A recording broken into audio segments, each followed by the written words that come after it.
चलतु आज बनवा फुलकोबी माछ झोल से देखते मुझे भजा माछ नहीं जाइए फुलकोबी आलू को काटी नहीं एमती देखिपे एवं मसला मोर रेडी ये कटा बिलाती कटा पिज कटा धनिया पत्र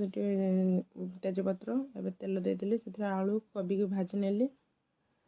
कोबी आलू आमर हो गला से तेल कि जीरा अल्प कि कटा पिज दुईटी तेजपत्र पकई भलसे मिसईदेली से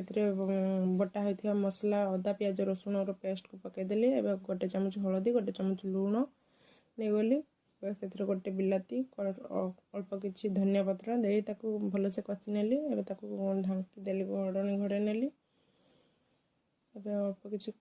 लंका गुंड दे दीची आपण राग आपण हिसाब से ने देखते मसला आमर भल भाव में कषिगला से आलू आउ कोबी को देदेली आलू कोबी टे सीझीगला पानी दे देकी माछ को एबे ता भीतर पकाई नेली एबे देखते आम रेडी हो गला फुलकोबी माछ झोल।